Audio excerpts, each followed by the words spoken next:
বাংলাদেশের স্বাধীনতা ইতিহাসের অন্যতম বীর উত্তম হচ্ছেন মেজর ডালিম, যার নামটি আমরা ছোটবেলা থেকেই শুনেছি, কিন্তু তাকে দেখার কখনো সৌভাগ্য হয়নি। তিনি বেঁচে আছেন কিনা মরে গেছেন এটা সম্পর্কে কিন্তু আমরা অজানাই ছিলাম। এবং ছোটবেলা থেকে আসলে যে ইতিহাসগুলো আমরা পড়েছি সেগুলো বোঝা যাচ্ছে তার বক্তব্যের মাধ্যমে আসলে আমরা এতদিন ভুল ইতিহাস পড়ে আসছি। বাংলাদেশের যত সরকার ছিল এই পর্যন্ত, বিএনপি, আওয়ামী লীগ বা এরশাদ সরকার, কেউই সঠিকভাবে কিন্তু ইতিহাসটি বইয়ের পাতায় তুলে ধরে নাই। আমাদেরকে আসলে এই নতুন প্রজন্মকে আসলে কিন্তু ভুল ইতিহাস পড়ানো হয়েছে এবং শেখানো হয়েছে।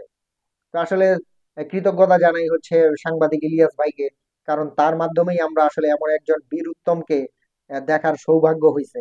এবং রেকর্ড পরিমাণ সংখ্যক মানুষ কিন্তু এই সাংবাদিক ইলিয়াসের লাইভে সেদিন অংশগ্রহণ করেছিল। তো আমরা জানি যে আসলে গত 2 দিন আগে মেজর ডালিম সাংবাদিক ইলিয়াসের এই ইউটিউব চ্যানেলে কিন্তু লাইভে আসেন, এবং এখানে 8 লাখেরও বেশি মানুষ সেদিন এই লাইভে অংশগ্রহণ করেছিল।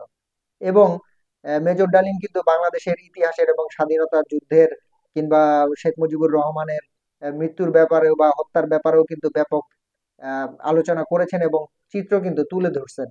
এবং সেইখানে তিনি একটি কথা বলছিলেন যে আসলে বঙ্গবন্ধু শেখ মুজিবুর রহমান ভারতের সাথে একটি 7 দফা চুক্তি সম্পাদন করেই বাংলাদেশের চালিকা আসনে কিন্তু বসেন। তো তিনি বলছিলেন যে একটি যেই চুক্তিটার মাধ্যমে বাংলাদেশ আসলে পরিচালিত হইতো শেখ মুজিবুর রহমানের, সেই চুক্তিটার ব্যাপারেও কিন্তু অনেক কিছুই তিনি উল্লেখ করছেন, এখানে কিছু পয়েন্টও বা শর্ত কিন্তু বলেছেন। তো আজকে আমি এই 7 দফা চুক্তির ব্যাপারে কিছু কথা উল্লেখ করব। তো তিনি তার বক্তব্যের মাধ্যমে এই 7 দফা চুক্তির কিছু শর্ত বা কয়েকটি দফা কিন্তু তুলে ধরছেন, কিন্তু সম্পূর্ণভাবে তুলে ধরেন নাই।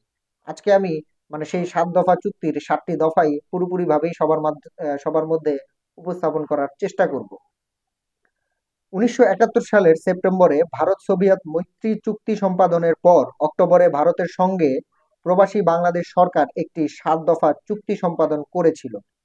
71-এ ভারতের সঙ্গে বাংলাদেশ সরকার যে 7 দফা মৈত্রী চুক্তি করেছিল তা হলো নাম্বার চুক্তি নাম্বার হচ্ছে 1, যারা সক্রিয়ভাবে মুক্তিযুদ্ধে অংশ নিয়েছে শুধু তারাই প্রশাসনিক কর্মকর্তা পদে নিয়োজিত থাকতে পারবে, বাকিদের চাকরিচ্যুত করা হবে এবং সেই শূন্য পদ পূরণ করবে ভারতীয় প্রশাসন কর্মকর্তা বা প্রশাসনিক কর্মকর্তা। চুক্তি নাম্বার 2 হচ্ছে বাংলাদেশ স্বাধীন হবার পর প্রয়োজনীয় সংখ্যক ভারতীয় সেনা বাংলাদেশে অবস্থান করবে, তবে কতদিন অবস্থান করবে সেটা সময়সীমা উল্লেখ করা হয়নি। 1972 সালের নভেম্বর মাস থেকে শুরু করে প্রতি বছর এই সম্পর্কে পুনরীক্ষণের জন্য দুই দেশের মধ্যে বৈঠক অনুষ্ঠিত হবে। চুক্তি নাম্বার 3, বাংলাদেশের কোনো নিজস্ব সেনাবাহিনী থাকবে না।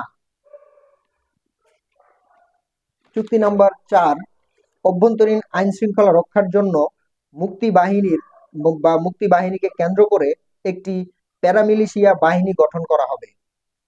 সম্ভাব্য ভারত পাকিস্তান যুদ্ধে অর্থাৎ চুক্তি নাম্বার 5, সম্ভাব্য ভারত পাকিস্তান যুদ্ধে অধিনায়কত্ব দেবেন ভারতীয় সেনা প্রধান, মুক্তিবাহিনীর সর্বাধিনায়ক নন, এবং যুদ্ধকালীন সময়ে মুক্তিবাহিনী ভারতীয় বাহিনীর অধিনায়কত্বে থাকবে। চুক্তি নাম্বার 6, দুই দেশের বাণিজ্য হবে খোলা বাজার অর্থাৎ ওপেন মার্কেট বা ওপেন মার্কেট ভিত্তিক, তবে বাণিজ্যের পরিমাণ হিসাব হবে বছর ওয়ারি এবং যার যা পাওনা সেটা স্টার্লিং এর মাধ্যমে পরিশোধ করা হবে। চুক্তি নাম্বার 7, বিভিন্ন দেশের সাথে বাংলাদেশের সম্পর্কর প্রশ্নে বাংলাদেশের পররাষ্ট্র মন্ত্রণালয় ভারতীয় পররাষ্ট্র মন্ত্রণালয়ের সঙ্গে যোগাযোগ রক্ষা করে চলবে এবং ভারতও যতদূর পারবে এই ব্যাপারে বাংলাদেশকে সহায়তা প্রদান করবে। তো এই ছিল 7 দফা চুক্তি, যা তৎকালীন সরকার এই ভারতের সাথে এই চুক্তি সম্পাদন করেছিল, যেটা বাংলাদেশে আসলে পরিচালনার জন্য খুবই ক্ষতিকর। আসলে আহ, উপর দিক থেকে বলা হচ্ছিল যে আসলে বাংলাদেশ স্বাধীন হয়েছে, আসলে কিন্তু স্বাধীন হয় নাই। তখন কিন্তু ভারত বাংলাদেশকে পুরোপুরি ভাবেই কিন্তু গ্রাস করে নিয়েছিল।